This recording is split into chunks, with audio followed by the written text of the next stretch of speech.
आजच्या उदगल मराठी चॅनलमध्ये तुमचं सर्वांचं स्वागत आहे। महाटेटसाठी आपण क्लासेस स्टार्ट केले आहे। त्यामध्ये आपण आता बघणार आहोत अभियोग्यतामधील मराठी व्याकरणचं शब्दांच्या जाती। कोणते चॅप्टर बघणार आहे? शब्दांच्या जाती।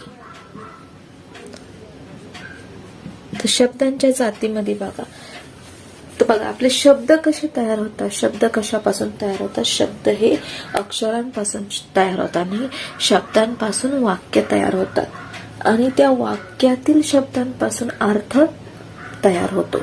तर एखादं वाक्य त्याचा अर्थ कशापासून तयार होतो? त्या वाक्यातील शब्दांपासून अर्थ तयार होतो। बघा, एक किंवा अधिक अक्षरांचा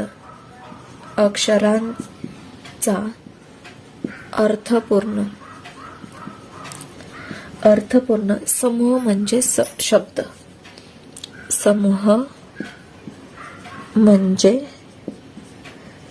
शब्द आणि शब्दापासून वाक्य बनते। शब्दापासून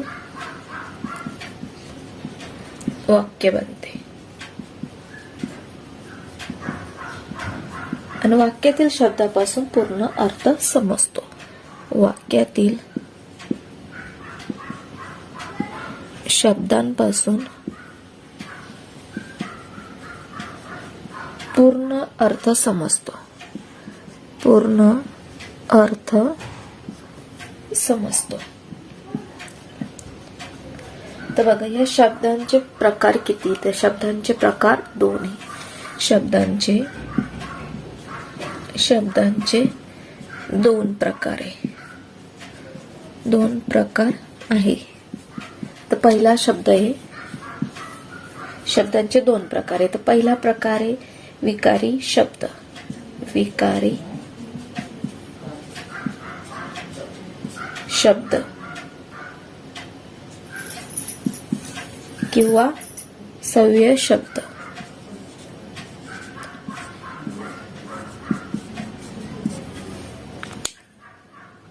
विकारी शब्द किंवा सव्य शब्द। आणि दुसरा आहे अविकारी शब्द। अविकारी शब्द त्याला काय म्हणतात? अव्यय शब्द किंवा अव्यय शब्द। तर बघा, आपण सविस्तर बघूया विकारी शब्द म्हणजे काय। शब्दांचे दोन प्रकार आहेत, त्यातील पहिला कोणता आहे? विकारी शब्द। विकारी शब्द त्यालाच काय म्हणतात? सव्य शब्द किंवा सव्य शब्द। बघा, त्याचे डेफिनेशन काय आहे? शब्दांचा वाक्यात उपयोग करताना काही शब्दांचा स्वरूपात बदल होतो। बघा, वाक्य जेव्हा आपण उपयोग करतो त्याच्यात स्वरूपात बदल होतो, त्याला काय म्हणतात? विकारी शब्द। शब्दांचा वाक्यात उपयोग करताना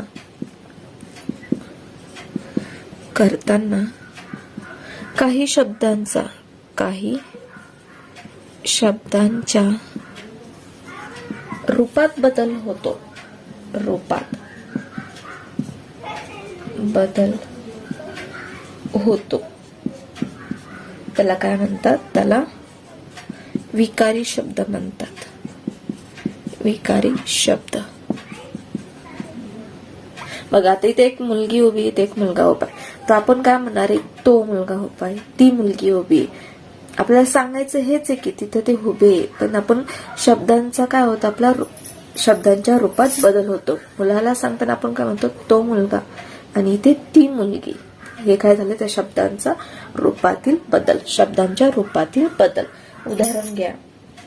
उदाहरणासाठी ती, तिला, तिचा आणि मनुष्य। आता बघा, ती, तिला, तिचा।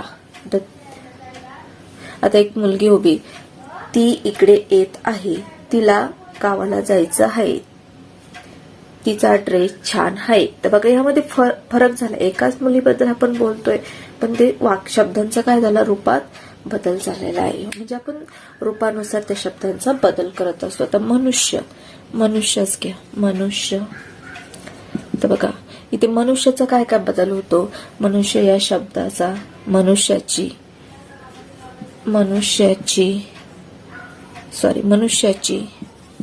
मनुष्याला, शाला.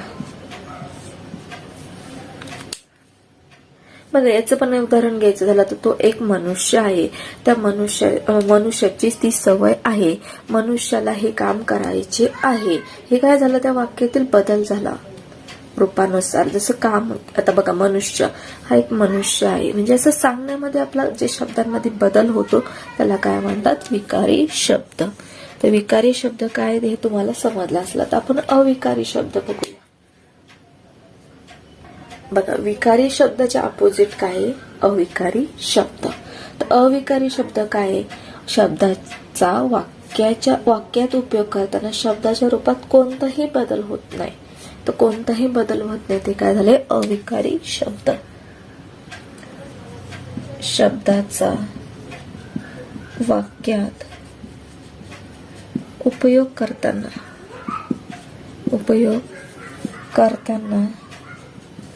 शब्दाच्या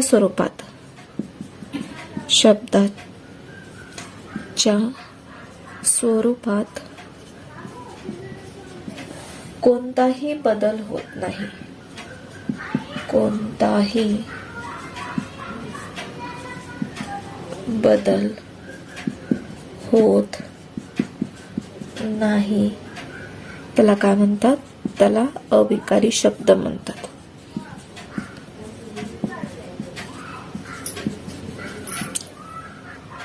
शब्द म्हणतात. उदाहरणासाठी जर, तर. आता बघा इथे एक मुलगी इथे म्हटलं, जर तिने ते काम केलं नाही, जर त्याने, जर हे दोन्हीला आलंय, पुरुष असो किंवा स्त्री, जर हे दोन्हींना सेम आलंय, ह्यामध्ये बदल झालेला नाहीये त्याला काय म्हणतात, अविकारी शब्द. पण त्यानंतर परंतु, छे, हळू, जलद इत्यादी.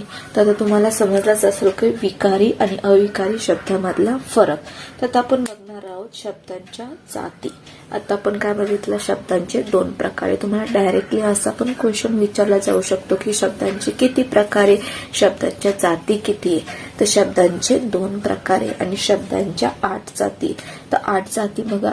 चला आता आपण बघूया शब्दांच्या 8 जाती कोणत्या. बघा शब्दांच्या 8 जाती. शब्दांच्या 8 जाती आहे. त्यामध्ये पण बघा विभाजन केले आहे विकारी शब्दांच्या जाती आणि अविकारी शब्दांच्या जाती. सर्वात पहिले आपण बघूया विकारी शब्दांच्या जाती. तर विकारी शब्दांच्या जाती कोणत्या आहे, पहिली आहे नाम, दुसरी आहे सर्वनाम, तिसरी आहे विशेषण, चौथी आहे क्रियापद. तर बघा तुम्हाला असा भी क्वेश्चन विचारला जाऊ शकतो की शब्दांच्या 8 जातीपैकी विकारी शब्दांच्या किती जाती आहे. तर किती आहे, 4 आहे. त्यानंतर अविकारी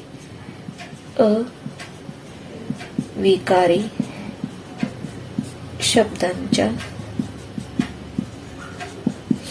जाती. अविकारी शब्दांच्या जाती क्रिया, विशेषण, अवयव, क्रिया, विशेषण, अवयव, दुसरे शब्दयोगी अवयव, शब्दयोगी अवयव, तिसरा आहे उभयान्वी अवयव, उभयान्वयी अवयव, आणि चौथे केवल प्रयोगी अवयव. केवल प्रयोगी अव्यय. तर एकूण शब्दांच्या जाती 8. त्यातील विकारी शब्दांच्या जाती आहे नाम, सर्वनाम, विशेषण, क्रियापद ह्या 4 आहे. आणि अविकारी शब्दांच्या जाती क्रिया, विशेषण, अवयव, शब्दयोगी अवयव, उभयान्वी अवयव, केवळ प्रयोगी अवयव.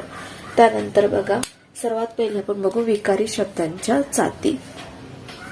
त्यातील पहिलं बघणार आहोत आपण विकारी शब्दांच्या जाती. त्यातील पहिलं आहे नाम. तर नाम म्हणजे काय? प्रत्येक दिसणाऱ्या किंवा काल्पनिक वस्तूंचे किंवा गुणधर्मांचे नाम. नाम म्हणजे काय? प्रत्येक दिसणाऱ्या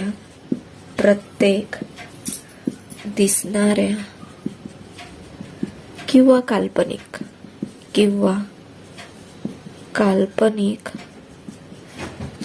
वस्तूचे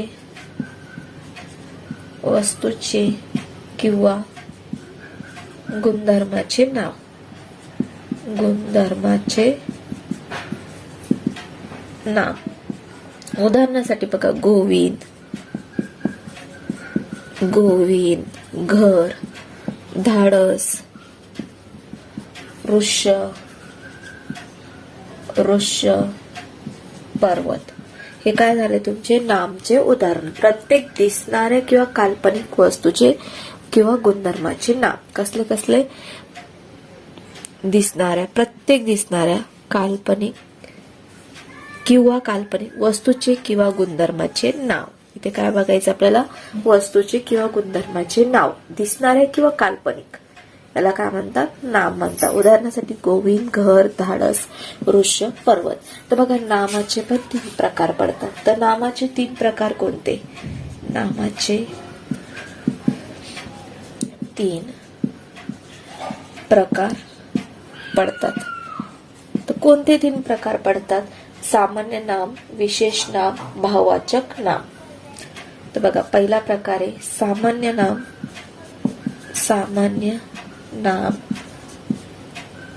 दुसरा आहे विशेष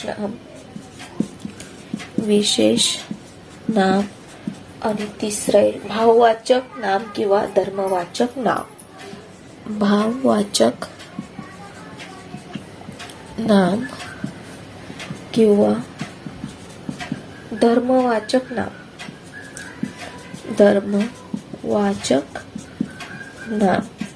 सर्वात पहिले आपण बघूया सामान्य नाम. तर सामान्य नामची डेफिनेशन बघूया. सर्वात पहिले एकाच गटातील प्रत्येक वस्तूला समान गुणधर्मामुळे जे एकच नाव दिले जाते त्याला काय म्हणतात? सामान्य नाम. एकाच गटातील, पहिले डेफिनेशन लिहून घेऊ आपण, त्यानंतर समजून घेणार आहोत. गटातील प्रत्येक वस्तूला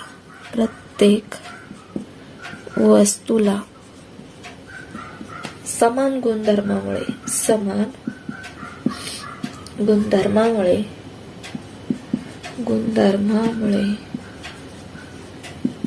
जे एकच नाम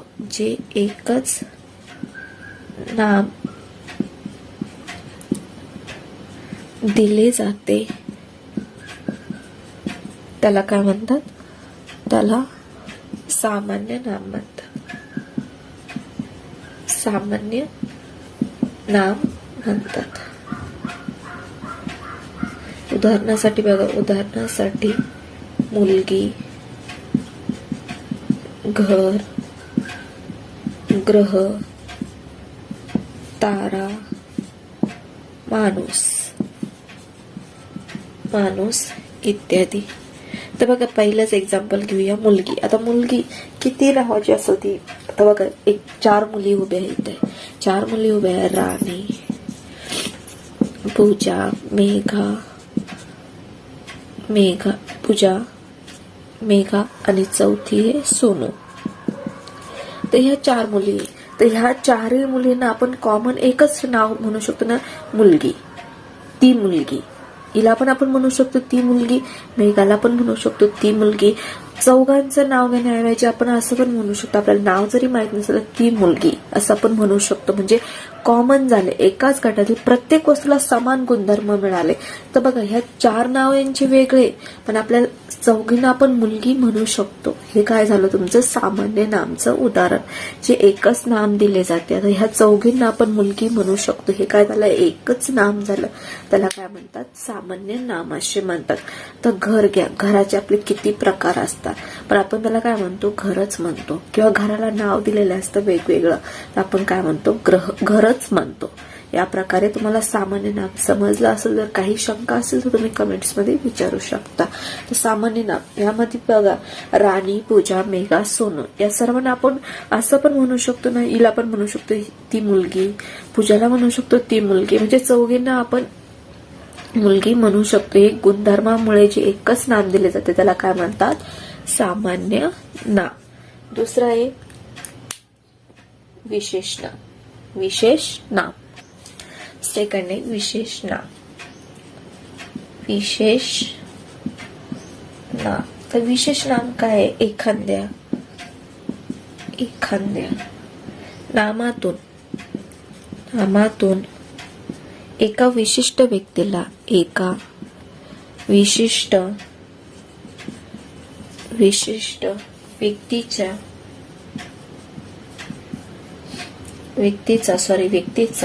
प्राण्यांचा अथवा वस्तूचा बोध होत असेल तर अशा नामास विशेष नाम असे म्हणतात. तर अशा नामास विशेष नाम म्हणतात. तर बघा, उदाहरणासाठी बघा, आपण पेन आणि बोर्ड. तर बोर्ड म्हटलं तर आपण पेन तर देणार नाही, कोणी आपल्याकडे बोर्ड मागितला तर आपण पेन देणार नाही. म्हणजे त्याचं एक विशिष्ट नाम आहे. बोर्ड मागितला तर आपण बोर्डच देऊ, पेन मागितला तर पेनच देऊ. हे काय झालं, त्यांचं विशिष्ट नाम आहे. तर त्याला काय म्हणतात, विशेष नाम. एखाद्या नामातून एका विशिष्ट व्यक्तीचा, प्राण्यांचा अथवा वस्तूंचा बोध होतो, फक्त त्याच्यासाठीच ते वापरलं जातं, अशा नामास काय म्हणतात, विशेष नाम असे म्हणतात. उदाहरणासाठी बघा, गोदावरी, रमेश, औरंगाबाद,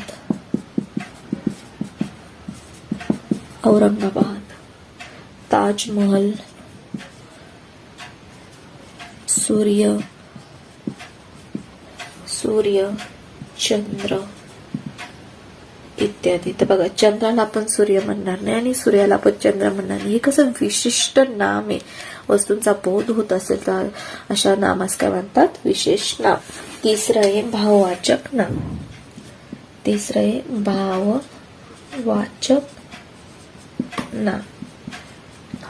धर्मवाचक नाम, त्यालाच काय म्हणतात, धर्मवाचक नाम. तर त्याची डेफिनेशन काय, ज्याला स्पर्श करता येत नाही,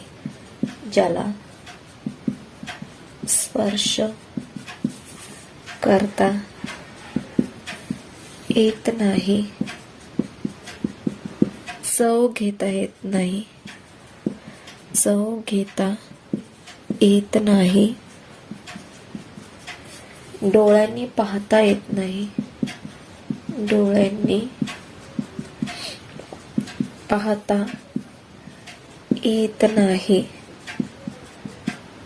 अशा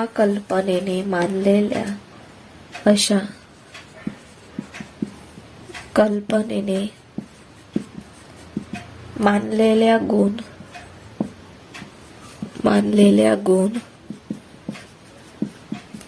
अवस्था व कृती यांच्या नावांना भाववाचक नाम असे म्हणतात. यांच्या नावांना भाववाचक नाम असे म्हणतात. नाम असे म्हणतात. असे म्हणतात. उदाहरणार्थ बघा, उदाहरणासाठी सौंदर्य, सौंदर्य. दुसरं आहे विश्रांती, विश्रांती. त्यानंतर गर्व. हे काय झालंय, भाववाचक नामचे उदाहरण. बघा, ज्याला स्पर्श करता येत, आता विश्रांती, आपण थकून आल्या विश्रांती करतो, आपण फक्त बोलतो, पण आपण त्याला स्पर्श करू शकतो का, नाही. त्याची चव घेऊ शकतो का, डोळ्यांनी बघू शकतो का, नाही. तर हे फक्त शब्द झालाय विश्रांती. कल्पनेने मानलेला गुण, अवस्था व कृती. ही काय झाली, ही तुमची कल्पना झाली, विश्रांती घेणे. कल्पनेने मानलेला गुण, अवस्था व कृती यांच्या नावांना भाववाचक नाम असे म्हणतात. तर आता तुम्हाला नाम आणि नामांचे प्रकार समजले असतील. तर नामांचे प्रकार किती आहे, 3 आहे. जर तुम्हाला डायरेक्टली क्वेश्चन विचारला नामांचे प्रकार किती आहे, तर 3 आहे. तर आजच्या लेक्चरमध्ये आपण काय काय बघितलंय, शब्दांचे 2 प्रकार आहे. कोणते, विकारी शब्द आणि अविकारी शब्द. त्यामधील शब्दांच्या जाती बघितल्या. शब्दांच्या जाती किती, असा क्वेश्चन तुम्हाला विचारला तर किती आहे, शब्दांच्या 8 जाती. त्यातील विकारी शब्दांच्या 4 जाती आणि अविकारी शब्दांच्या 4 जाती. ते विकारी शब्दांमध्ये नाम, सर्वनाम, विशेषण, क्रियापद. त्यातलं आज आपण बघितले नाम. त्यानंतर अविकारी मधील क्रिया, विशेषण, अवयव, शब्दयोगी अवयव, उभयान्वी अवयव आणि केवळ प्रयोगी अवयव. त्यातील आपण बघितलंय नाम. तर नामाचे पण 3 प्रकार आहे. नामाचे कोणते 3 प्रकार आहे, सामान्य नाम, विशेष नाम, भाववाचक नाम. तर याच प्रकारे आपलं हे लेक्चर इथे संपलंय. नेक्स्ट लेक्चर मध्ये आपण कंटिन्यू करणार आहोत शब्दांच्या जाती हे चॅप्टर. थँक्यू. जर तुम्ही चॅनलवर नवीन असाल तर चॅनलला सबस्क्राईब करा, लाईक करा आणि जास्तीत जास्त शेअर करा.